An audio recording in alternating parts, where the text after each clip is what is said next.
What's good, everybody? It's your boy, Seff Keys. And I'm Seff. And today we have a special guest. But before we get to the interview, we want to say rest in peace to Rich Homie Quan. He passed away this past week. Was it from an overdose? I don't know. That's what they say. But then they say that the girlfriend or whomever took him out in his sleep. I heard about that. I think it has something to do with the YSL cases. I don't know enough about him to say whether he was contributing or if he was a witness or whatever. Yeah, people saying that they think he was like Thug he was a sacrifice or whatever. I don't know. Oh, one of those things. Yeah. We're not gonna dive into that. That ain't worth it. I don't know. You gotta introduce this young lady to my left though. Yeah. We try to me and Seff both, we try to give the people around us their flowers while they're here.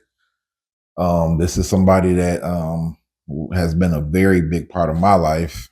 Most of the people that's watching that know me, you all know this. Pretty much raised me, did raise me. Me and my siblings. So to introduce to some of you already know her, Miss Mary Major. This is my grandmother. One of the main mother figures in my life. A mother figure to a lot of people. So welcome, Grandma. Welcome, Granny. We thank you for being here with us today. Thank you. How are you feeling today? I feel fine for a senior. I'm doing well. Yeah. Have a few mishaps, but I'm not complaining. Still thanking God for being here because out of 10 siblings, I'm the last one, the only one left. Wow. All my brothers and sisters gone, so I'm here. And I'm just thanking God each and every day for just letting me be here. I don't know why. I don't question him, but I just still thank him that he left me here to be a figure to a lot of older ones and younger ones as well. So that's what I'm trying to do. Okay. Live a good life so that they can say, well, she did this and she did that. For sure. So I thank God that he left me here. So it's good to be with these two young men. And we talk a little bit. I hope I don't talk the head off, but nah, man, nah. We'll stop you. But just a lot to let them know, and you know that wisdom is still here, and knowledge as well. And I thank God for that. I'm very thankful to God because if it had not been for Him, I wouldn't be here. For sure. But He left me here for reasons, and for that I'm grateful. And I just continue to be a witness to those that don't know God, and even to those that do know God. Just let them know of my experiences and what I have done and what has been going on with me down through these 70 plus years. Yeah, so I'm grateful. So what we're gonna do? We're gonna ask you a couple questions, and I'm gonna give you the mic. But tell us about. She projects well, so you may not need to pass it. Might not. Yeah. But, probably better not. That's why I kind of leaned over. So yeah, my mic is angled towards you. So tell us about your childhood. Where were you born at? And well, I know where you were born at, but tell the people where you were born at. Everybody where you was born at. Do you really know? I know bits and pieces.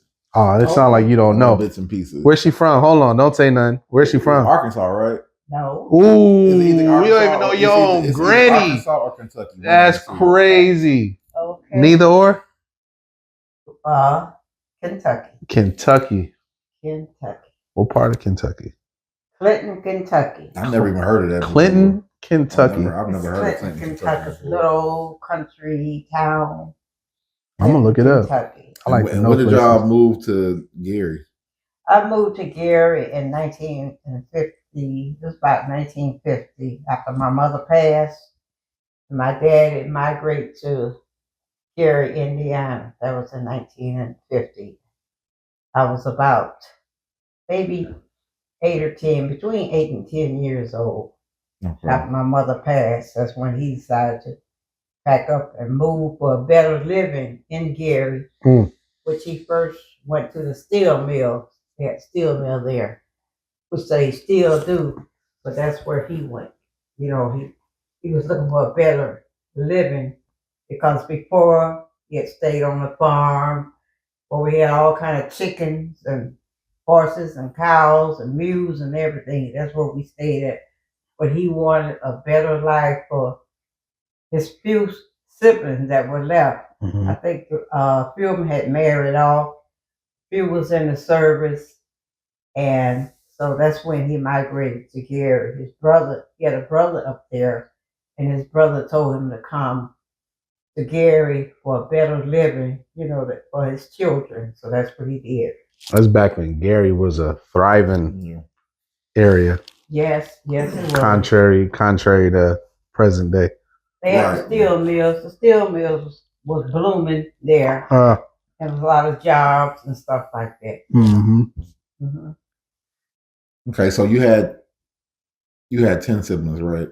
10. It was 10 siblings. It was 10 of us old.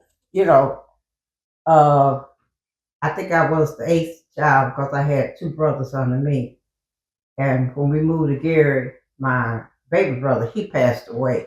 He was like 13, and he passed away. He died.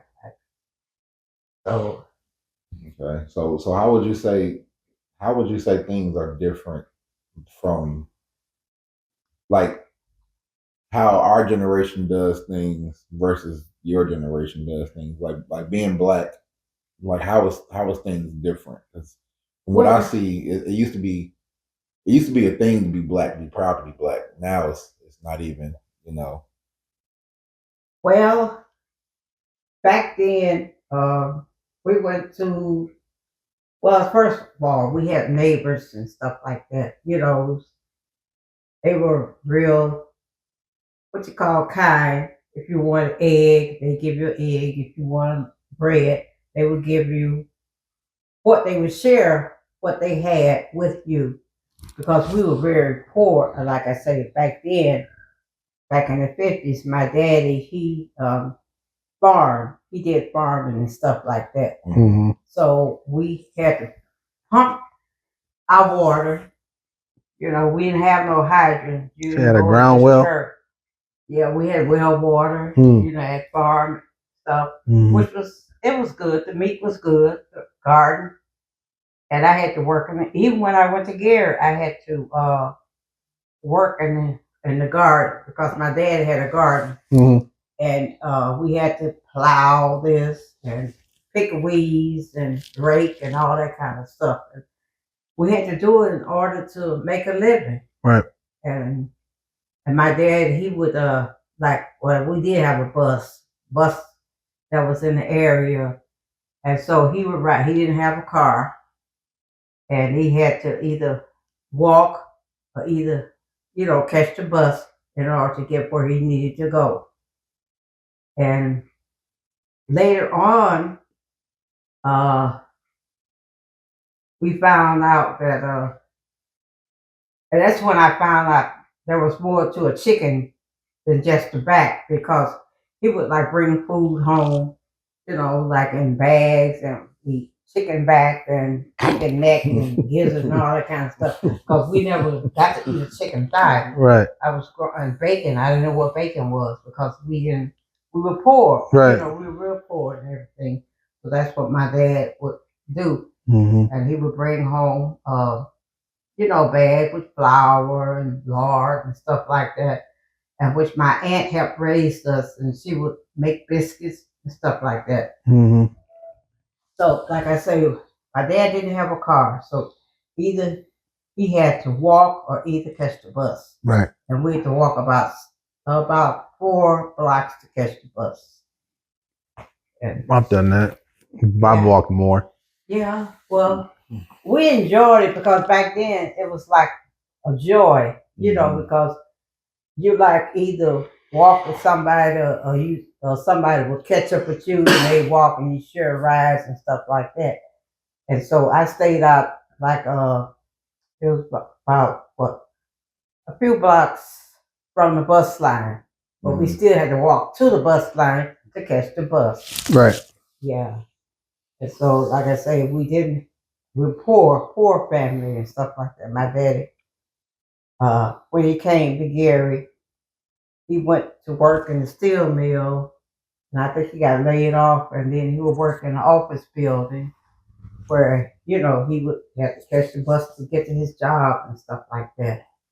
But we survived. He made sure we were taken care of, and we ate and stuff like that. Mhm. But like I said, we didn't have no transportation, no car, because he didn't have a car, because we had came from the south, and So how'd y'all get up there? we went up there. I had an uncle that had a truck, Mm-hmm. and he picked us up Oh, because he was the okay. one that Told y'all to us come up there. about Gary. So Right. he drove down there, and he picked us up, and we came to Gary on a truck, on his pickup truck, stuff like that. Wow. Yeah. So I know a lot of people don't know this, but you were a very talented track star. Oh yeah. I used to run track because during that time I was kind of skinny, and I went to not one of the best, but it was the best school in Gary, and that was Roosevelt High School. They had a little school across. Man, you about to get so many applause for that. Yeah. That plug-in right there. Roosevelt, and I used to run track because during that time we had to wear a gym suit. Mm. So I ran track, and we had a swimming pool on the inside, which I got in there sometime too. So we was kind of, we enjoyed what we did. And at that time, my principal was Mr. Tatum. He was a good but strict principal. He didn't play. Was he black? Yes, he was. Okay.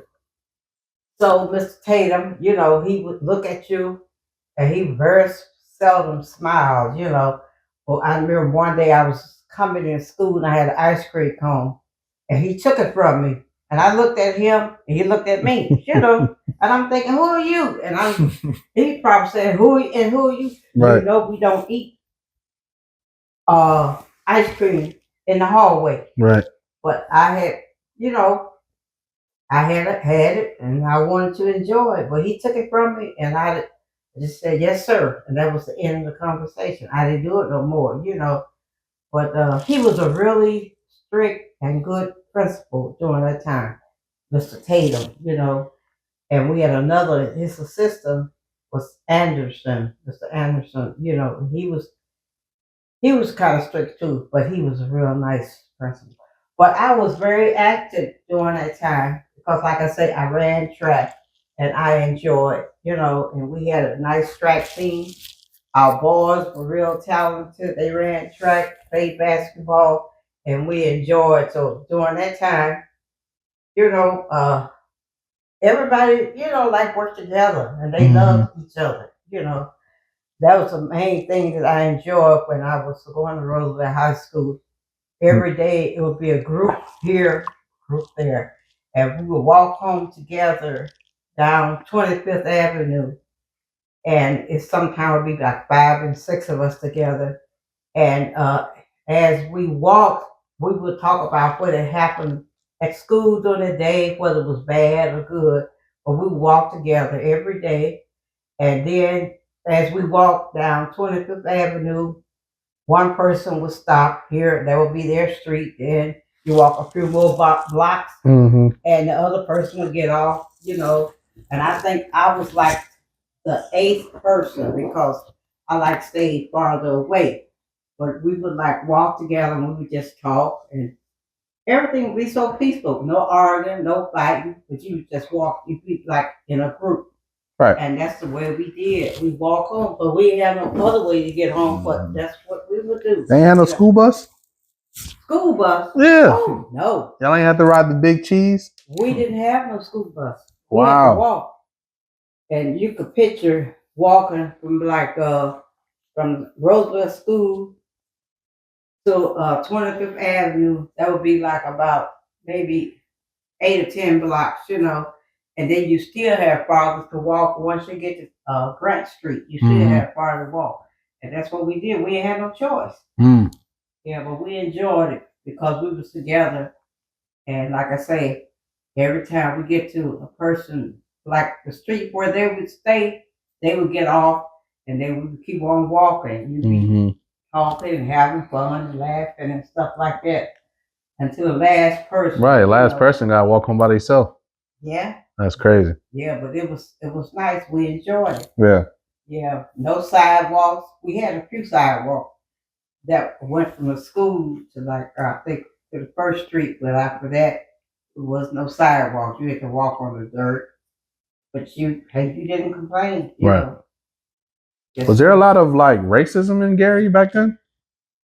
Back then, it was. Because I know Gary is like was or historically predominantly black. It was. It's always been like predominantly black. Yeah, it was. It was mostly black, and they had like at Roosevelt they had something like a game, but they wouldn't do no fist fight and nothing like that. They would kind of like argue and maybe like act like they gonna fight, but it really wasn't that bad. Roosevelt had their the game, and then they had Frable School, which they had their game. So y'all didn't have West Side back then, did y'all? No, it wasn't no West Side, but the two main schools was like Roosevelt and Frable, and I can't think of the name of the game, but they all had. They call it like the game. And on the last day of school, they call themselves like getting together and they gonna beat this one up. Or this one thought that they was something and you gonna beat this up and jump this one. But the little bit stuff that they did, wasn't no breaking no arm, no leg, or shooting nobody, nothing like that. No, they didn't do all that. So would you say that's how it's different today? Not, Yeah. They had back then they wasn't killing each other. Oh no. Today. No.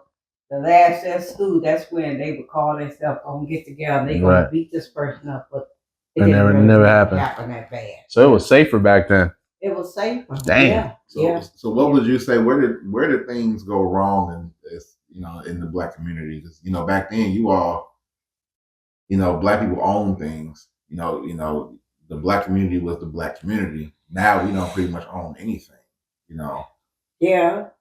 Well, we had a few businesses. We had a few restaurants. Like one was right across from Roosevelt High School, where they sell like hamburgers and hot dogs and stuff like that. They about a quarter or something like that, or like a little candy store or something like that. Yeah, I heard penny candy was like the thing. Yeah. They had penny candy stores everywhere. It was penny candy, and then we had a place they called a village that was like a shopping center. They had a couple of nice stores out there, women where you could buy your clothes and discount store. Right. But you had to walk out there, or we did have a bus that would, we had one bus. It ran like on an hour and stuff like that. So we had this shopping center, and it was nice. You get a few things, and that's where they used to have Chicago police horses. And a guy had a truck out there where they would sell those police horses. Like, and you'd be glad to get one of those, But it was nice. It was nice. And they had a men's store, Tom Olesker, where they had, that's where if you had some money, you could buy you a nice suit. Or you could buy you some nice I don't think I ever got a suit from anywhere else but Tom Olesker when I was growing up. Until I got grown. I think I started shopping there. They had nice clothes. They had real nice clothes. They did. I don't think Robert Halls and places like that. We had a few nice stores, for men and women. Right. But if you didn't have no money, you wasn't looking nice. Mm-hmm. You look nice even if you had to go to Salvation Army and buy you something, or maybe somebody give you something or pass it down and stuff like that. But those were the two main stores that we shopped at. Palmer Skirts and we had Robert Halls and stores like that. And it just we didn't have a lot of money. We were kind of poor. So Yeah. yeah. So I know a lot of people don't know it, but you worked at the same place for almost 40 years. Oh yeah. I know your story. I've always, admired your strength, but my main question is, how did you do it by yourself? Raising the daughter by yourself, um, working all those years, owning a home. How did you do it by yourself as a woman? Because a lot of females now are around our age, they're struggling doing what a lot of women your age did. And I just want to know, how did you figure it out? Like how did you figure it out pretty much on your own? Well, long story short, I managed, and when I got out of high school, the first job that I got was working at the stocking factory, and of course, I had to walk to the had to walk to the street where I had to catch the bus, and if I saw a bus, okay. If I didn't, I had to walk all the way to work. Dang. That was on the other side of town. So I was a boarder, and that's a person that like worked with stockings. Because at that time we had a store, I think in the village, where they sold pretty stockings. They would be all different colors, purple and green, red, and all that kind of stuff like that. And I worked in a factory where we where the stockings come in, they would come in like in a bunch, and you would put them on a thing they would call a border. You just put them on there and stretch them, and somehow those forms they would put a crease in that stocking, and that's why. Well, now I don't think they have too many places that sell stocking with the seam up the back. But back in the day, that's what That was the that thing. machine did. It put a crease in the stocking. And when you put them on, you had to make sure it was right, because if it wasn't right, people be laughing at you and stuff like that. But I worked at that factory, and there was this girl that worked with next to me, and she was real fast, and she would just put a stocking on the form and pull it down. I think had about 12 forms, and she would just work so fast and stuff like that. Her name was Roberta. I don't know what happened to her, but anyway, I worked there for a couple of years, Mm-hmm. and then the Lever Brothers had a job fair or something like that, and so I put in an application, and this guy he said, "You're not going to get hired this time, but the next time we have a job interview, he said you're going to get hired." And I thought he was just kidding, but You're they serious. had another job fair, and they hired me. So I managed, when I went to that job. When I saw what they were gonna pay me, the starting wage then was $2.25. Woo! I feel like I get paid that now. Oh my God. $2 and what? $2.25. Was that even legal? Yeah, look at the cost. I mean, minimum wage in Indiana is $7 It's right now. $7.75. So they didn't come too far from back then. That's ridiculous. $2.25, because the wage I was making at the stocking factory, it was $1.25. Oh my goodness. My chest hurt. I can't even imagine that. That's crazy. And when I left that job, and when they had the job interview, like $2.25, I almost jumped up. Because that was big money then. What? That was big money. That was big money. And if you worked overtime, you got a time and a half. And that's $4, $5. Oh man, Granny, what the? Oh That's yeah, crazy. but I was happy. I was glad to get it. I'm with you. I was glad to get it. And then, like, if you work midnight, you got a quarter more. you know. Oh, shift different. diff, yeah. It's shift differential, you know. So I worked there about, I think it was 33 years. I worked there, and I loved it Ooh-wee. because the farmers they were nice, and I remember I locked my brother up in the basement at my house, you know, and went to Oh, work, and so he had called me because he said I can't get out, you know, because he was in the basement and I had locked the basement and he was staying with me that time. So I asked my foreman, I said, my brother locked up in the basement and I need to go. And he just threw his hand up and they trusted you. And he told me to go home. So I it think took me you told me about an this story. hour, Yeah. but I went home and I locked my brother up. You know, I unlocked him up and got the basement and everything. He was mad. I was mad too because I had to leave work, you know. Mm-hmm. But I didn't know who was in the basement. You know, I thought he was gone to work and he was still in the bed, you know. But I had locked him up. But anyway, I worked there like 33 years and I started, I think what I say was $2 and $2.25. $2.25, and then what you end with? When I left, I think it was 20 something dollars. Okay, well you made some progress because Lord have mercy. $2. Back then everything was cheaper though. There was Everything no was way, cheaper. Yeah. nowhere near as expensive as it is today. Gas was probably like 42 cents. Yeah. It wasn't that much. It wasn't that much because at first, See, not that much. I didn't have a car. I had to catch the bus, Right. you know, to go to work. But then the Lord blessed me, and I was able to get a car, you know. So I was able to get it on credit and stuff like that. So I used to drive to work, and then we would like switch up work cars, you know, like this week one person would drive, then next week the other person would drive. So you would have transportation, Right. like about 4 girls of us, you know, that drove back and forth to work. But like I love that place, you know, it was Lee Brothers Unilever now, but it was right next to a railroad track, you know. But like I say, my boss let me go home and unlock the door and let my brother out and come back to work, and he didn't dock me. Right. Yeah, he didn't dock me. Act like you just went to the bathroom. Yeah, he watched my job for me. Right.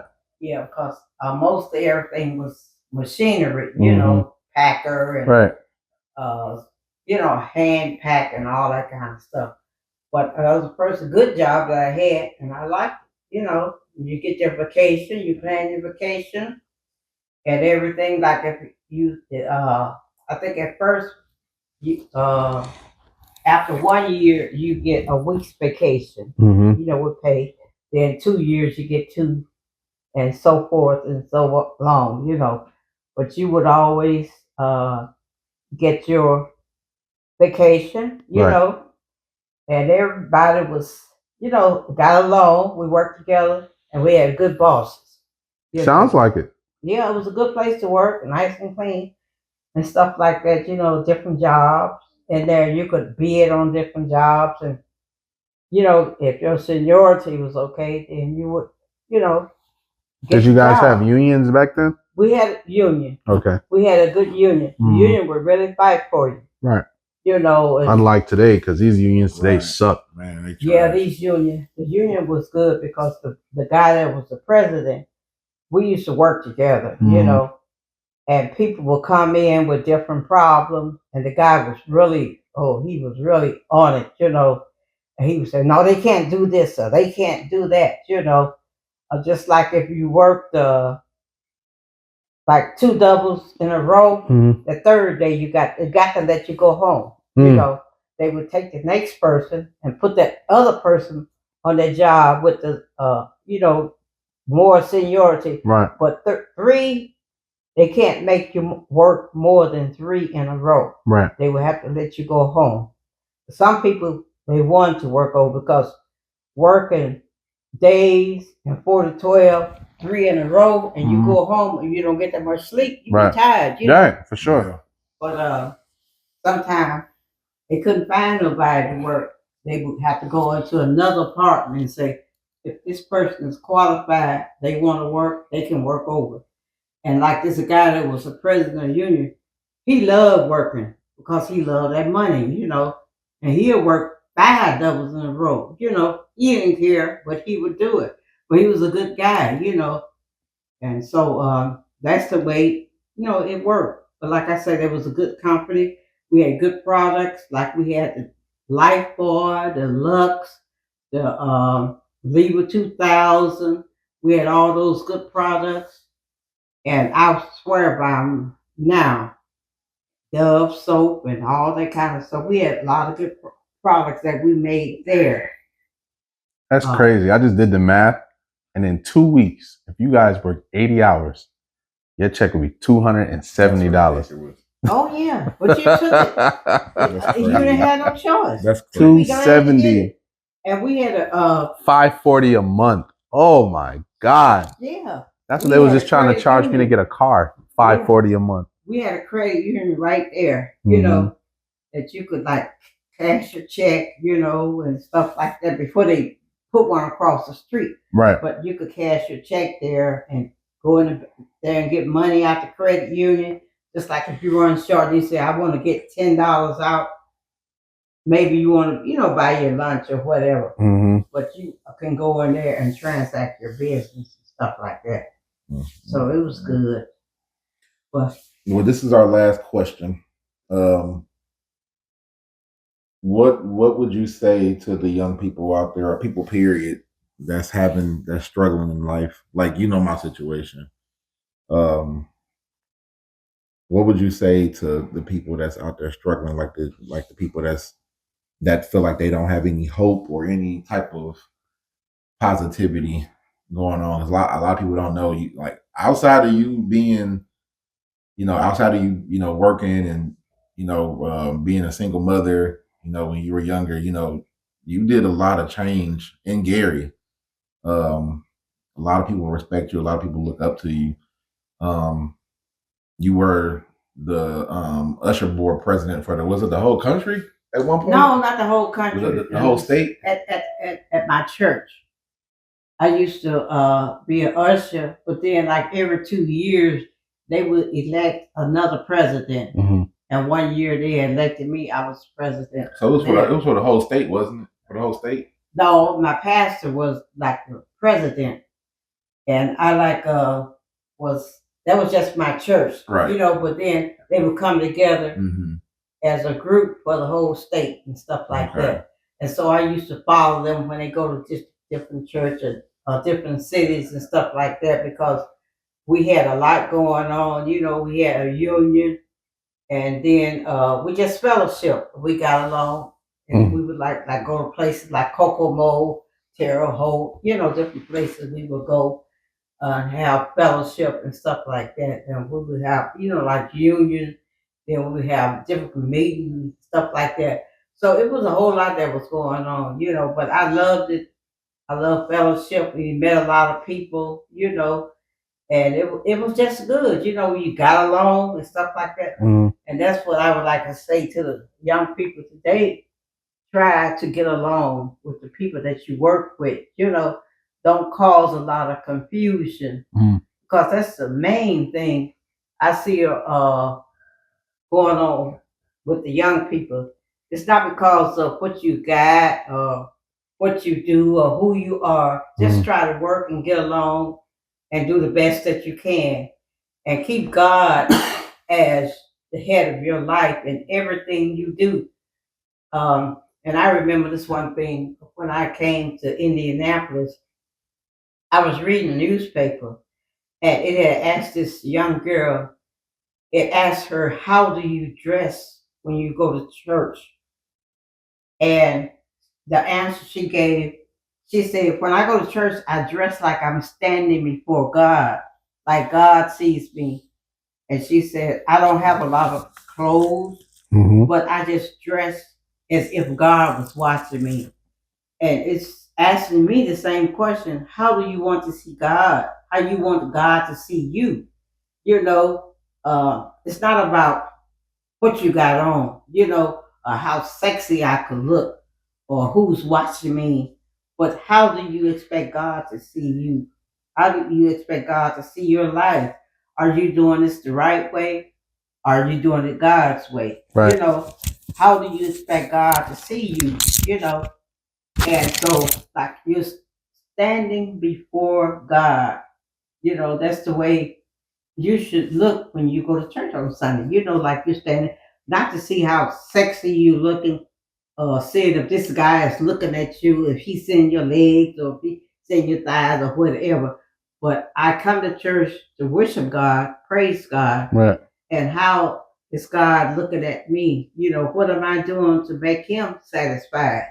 You know, Lord, do I look right? You know, am Right. I doing the right thing? Am I saying the right thing?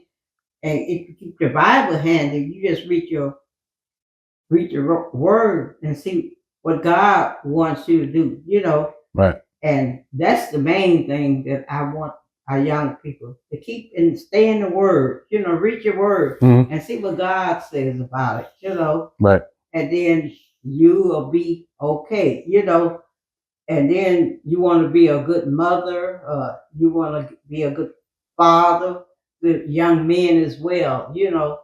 How do you want God to see you? You know, and if he come back tomorrow, how am I going to be? I want him to see me struggling and help me out. That's what I want him to do. And see somebody else and do something to help somebody else.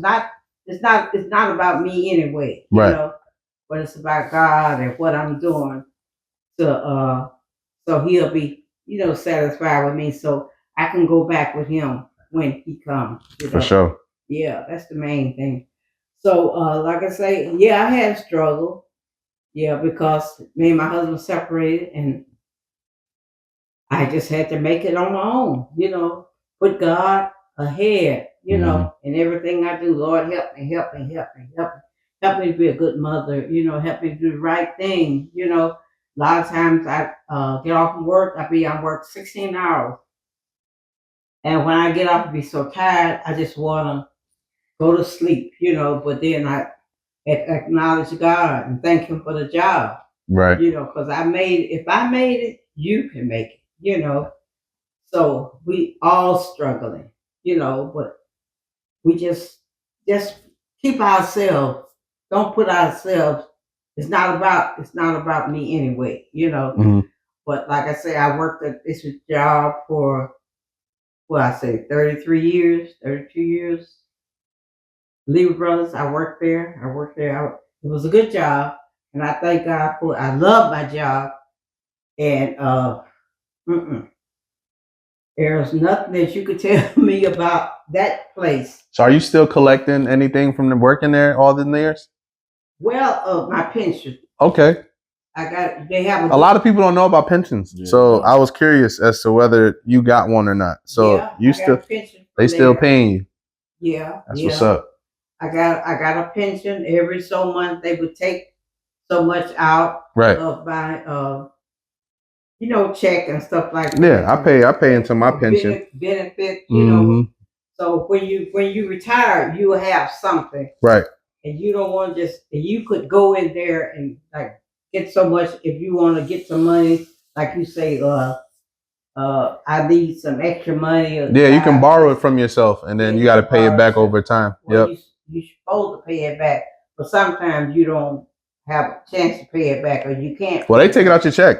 So, I mean, nowadays they take it out your check because I know I borrowed off of my 401k and you pay it back from your check. Yeah. On top of your contribution.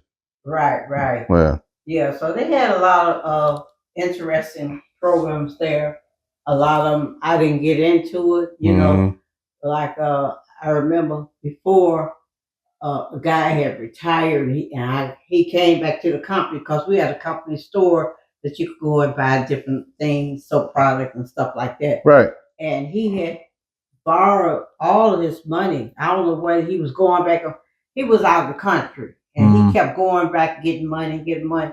And he told us, he said, you don't want to borrow all your money. He said, because when you look around, you ain't got none to live off. You know, the Social Security is not going to, you know, give you that much and stuff like that. So, but that's what he was telling us.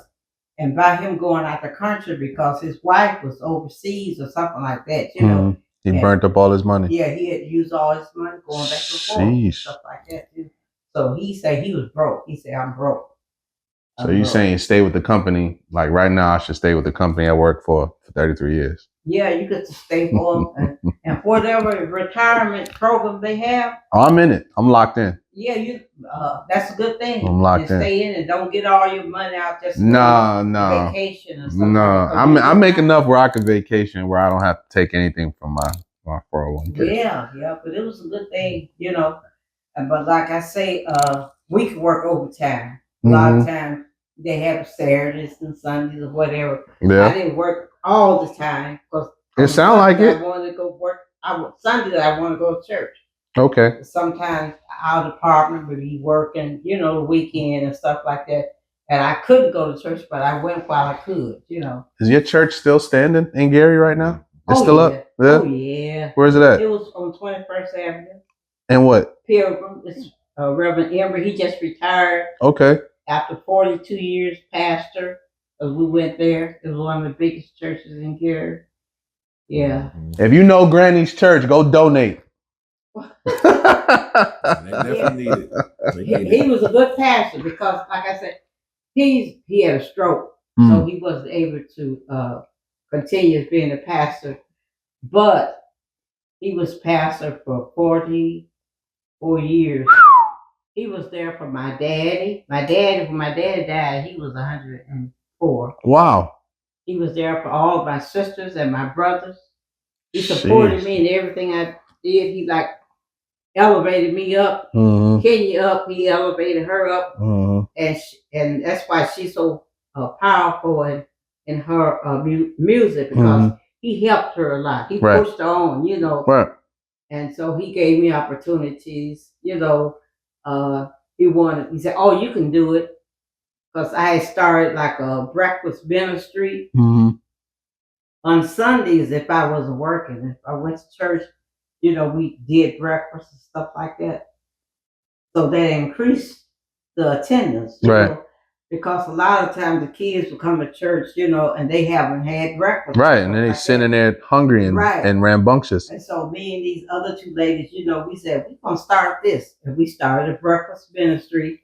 So like when you come to church on Sunday at 8 o'clock, if you ain't hungry, you know, you could get you a sandwich and juice or stuff like that. I wish Keys would have breakfast here when I get here. So when I'm hungry, because I come here and I be famished. Yeah. But that's what we did. And then one lady, she had dropped the kids off because the kids started coming, you know. Right. They said, I want to help. And she would bring her kids. She said, I don't know what you're doing, but these kids got me bringing them to church on Sunday. I said, well, then you come and you know, eat breakfast too. Yeah. You know, I know you work all week and then on Sunday you want to rest. And so she started coming. Right. On a good Sunday, I would cook breakfast downstairs, 8 o'clock. We would eat breakfast. Then go up to Sunday school. I have about 15 people in my 15 kids because I taught the youth. I would have about 15 kids every Sunday. Because they knew that them pancakes was popping. Well, sometimes we didn't do pancakes. They didn't know what they was eating no way. Right. They had these, that's when they started with the turkey sausage. Okay. And they thought they would eat just regular sausage. Right. So between me and these two ladies, we would donate and everything. And we would fix breakfast. And people would come down and eat breakfast. Then they would go to Sunday school. Then Sunday school morning worship. Then morning worship. They go home, and sometimes, you know, we had a visiting church to go to. We would do that, and then sometimes we had to branch out because we had like 2 engagements on a Sunday, and sometimes we would go. That's back when you had 2 services on one Sunday, one in the morning, one in the I never got into church like that because I was one of those kids that I couldn't sit still.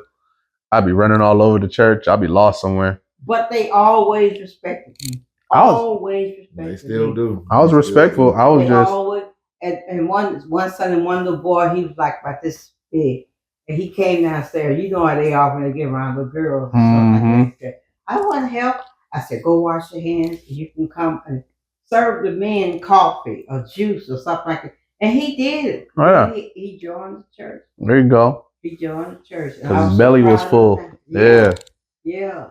But I enjoy working with the kids.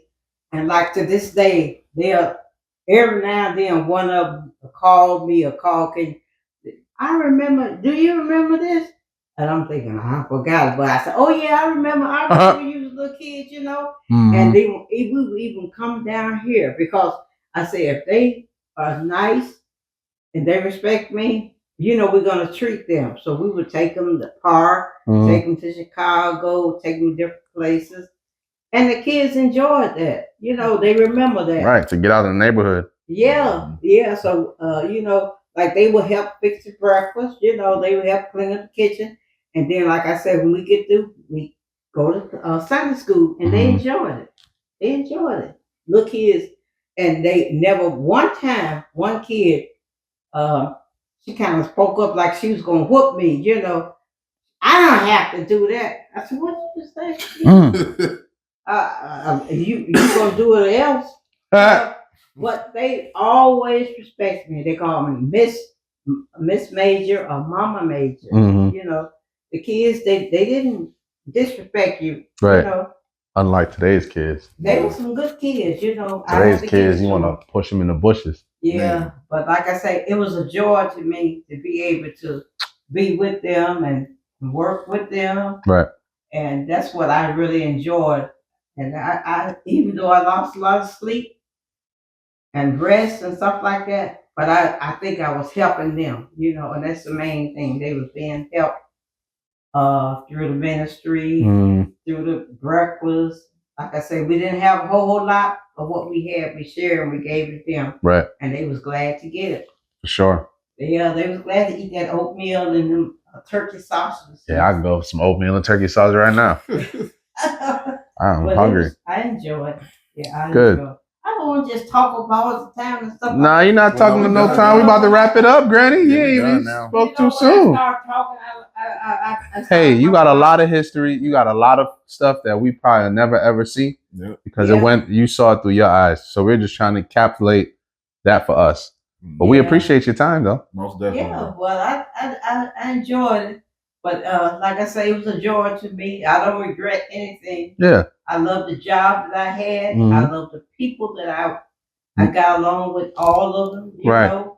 And the little paycheck that I got, you know, I enjoyed it. Granny, I don't know. That paycheck look kind of tight. But I mean, hey, you needed it. That's all we had. Right, you got it. You got it. Cause Lord have mercy. That overtime.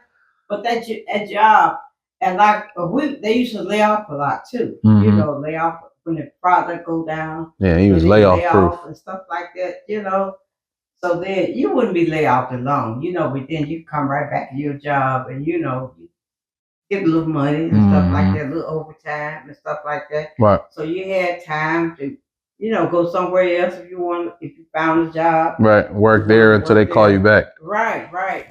Okay. But like I say, the company that I had for is one of the multi-million places. It's online, Unilever. They call it Unilever now.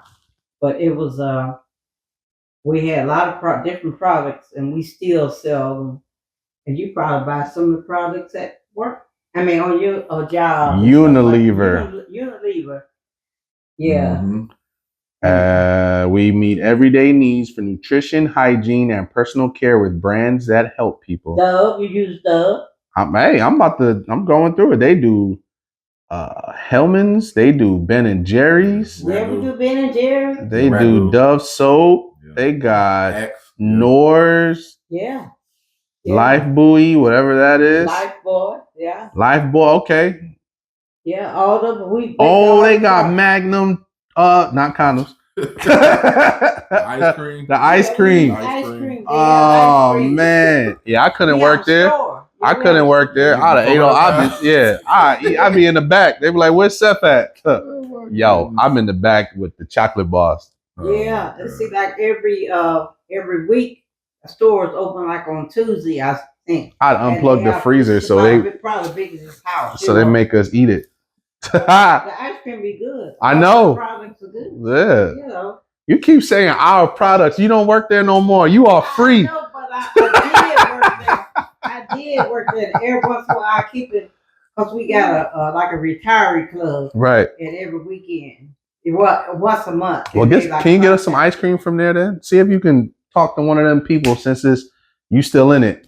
Get us some ice cream bars, man. Well, me, I don't know if Keenan can eat them, joints, but Keys can eat them. But well, I don't know. They probably just have sales like now. I need your discount card then. Yeah, we don't have no discount card. Come on. We got like a union. Yeah. That we meet once a month and they talk about, because I haven't been down there this year. I went down there, I think last year for a meeting and stuff like that. Right. But they have the store, and then we like sell men product. What's that men's product? That Axe. They had like Axe and I think it was something else. They had Axe and something else. What's that? It's a men's famous product, cologne. Yes, yeah, it was Degree. Axe. Yeah, Degree and Axe. Yeah. Oh, they sell Axe on here too. Yeah, they got Axe. Yeah, we Vaseline. Yep, yeah, we Seventh Generation. Really good. And Paul Marley. Paul Marley and the toothpaste Pepsodent. Dove Men's Care. Yeah. Oh yeah. Well, we appreciate you for sitting down with us. Yeah, well, I'm glad. I miss them, but I'm thankful that I was able to retire from there and work at a good place, Right. Because some places you don't get a chance to, mix in with the people. But like I say, I was glad of the company. And I appreciate the bosses that I had because they were very good. Not just because they let me do what I wanted to do, It sounds like it. They respected me and I respected them. Right. And we put out, because it was like a lot of production work, and when you get to work, you did your job. Right. And you put out, let's say for instance, maybe the other shift, they put out maybe 1,000 and some bars. Then you come behind them, you say, oh, they put out 1,000. We gonna put out more than that. You jack that machine up and you get it to going and running good. You put out 2,000, and then your next check they give you like a percentage. Yeah. Yeah, because you have to increase productivity. Yeah, and there you go. The boss look good, Right. And then when the holiday comes, all they would be expecting would be a carton of cigarettes. And you gave me, and we chipped in. Everybody gave so much that we're gonna give them a carton of cigarette, and we buy them that. They be so happy. Happy Christmas time. That's all they get. A carton of cigarettes. A carton of cigarettes. Probably about half a week's pay. Yeah. Yeah. You give them that carton of cigarette, they will be. They happy. Content. No doubt. Yeah. Well, yeah, we're gonna close it down. We're gonna sign off. Like I said, we appreciate you for being here with us. Yeah, but I'm glad and thankful I'm still alive and kicking. I ain't kicking high. I'm not complaining. Yeah, you kicking though. But I'm doing good. Good deal. I ain't having no pain. But sometimes God got a way of slowing you down because He wants you to do this or do that. Right. But I have enjoyed my life. People I work with, and I try to stay in touch with as many as I can, but I just want the young people to be encouraged. Try to get along with each other, and say something, be nice, all that kind of stuff, and just do what is right. For sure. And the main thing is love the Lord. Yeah. That's the main thing. We're gonna leave with that. Amen. Yeah, we're gonna end on love God. We're gonna end on that note. Everybody, make sure that you like and subscribe to the channel. Please do. We're still looking for sponsors. We have a few more interviews coming up for the rest of the year, for the end of the year. Some very interesting characters will be on the show soon. Okay. What you got going on, bro? I'm chilling. I'm going to the Colts game tomorrow. Okay. I'm gonna go tailgate and get drunk and go meet some people to interview. Maybe, I don't know. I got new music. I got new music dropping. I know everybody been waiting on that. I got new music dropping with multiple artists. So be on the look for that. And on that note, I'm Big Keys. And I'm Seff. And we will see you next time. Peace out.